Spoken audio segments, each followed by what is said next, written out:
10వ తేదీ జూలై నెల 2025వ సంవత్సరం. ఈ రోజు దేవుని వాగ్దానము. కీర్తనలు 94వ అధ్యాయము 18వ వచనము. నా కాళ్ళు జారినని నేను అనుకొనగా యెహోవా నీ కృప నన్ను బలపరచుచున్నది. సహోదరి సహోదరులారా, మనం నడుస్తూ ఉన్నప్పుడు అనుకోకుండా జారితే పడిపోతాము, దెబ్బలు తగులుతాయి, బాధ కలుగుతుంది, మన చుట్టుప్రక్కల ఉన్న జనాల ముందు మనకు అవమానం కలుగుతుంది. సరిగ్గా జారిన సమయంలో ఎవరైనా మనల్ని పట్టుకుంటే మనము పడిపోము, దెబ్బల నుండి, బాధ నుండి, అవమానం నుండి తప్పించబడతాము. ఎన్నోసార్లు మన జీవితాలలో కూడా మనం జారిన స్థితిలో ఉండి ఇంకా పడిపోతాము అన్న పరిస్థితిలో ప్రభు యొక్క హస్తము మనల్ని పట్టుకొని బాధ నుండి, అవమానం నుండి మనల్ని తప్పిస్తుంది.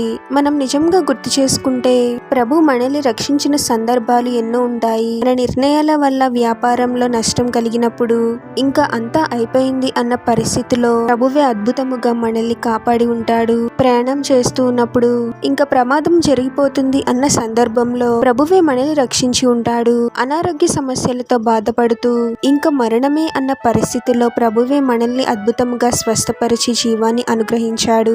భార్య భర్తల మధ్య గొడవలు జరిగి ఇంకా కలిసి ఉండడం జరగదు, విడిపోవడమే అన్న పరిస్థితిలో ప్రభువే అద్భుతముగా ఇద్దరికి సమాధానాన్ని అనుగ్రహించి ఉంటాడు. ఇలా ఎన్నోసార్లు మనం జారిపోయిన స్థితిలో ఉన్నప్పుడు మనం పడిపోకుండా ప్రభువే మనల్ని కాపాడాడు. ప్రభు యొక్క కృప వలన ఎంతో బాధ నుండి, అవమానం నుండి మనం తప్పించబడ్డాము. ప్రభు యొక్క కృపను, ప్రభు చేసే మేలులను మనం ఎప్పుడూ మర్చిపోకూడదు. ఎల్లప్పుడూ కృతజ్ఞత హృదయాన్ని కలిగి ఉండి ప్రభువునకు లోబడి జీవించాలి. ప్రార్థన. పరిశుద్ధుడు ఒక ప్రభువా, మీ పరిశుద్ధమైన పాదాలకు వేలాది వందనాలు, స్తుతులు, స్తోత్రాలు చెల్లించుకున్నాము తండ్రి.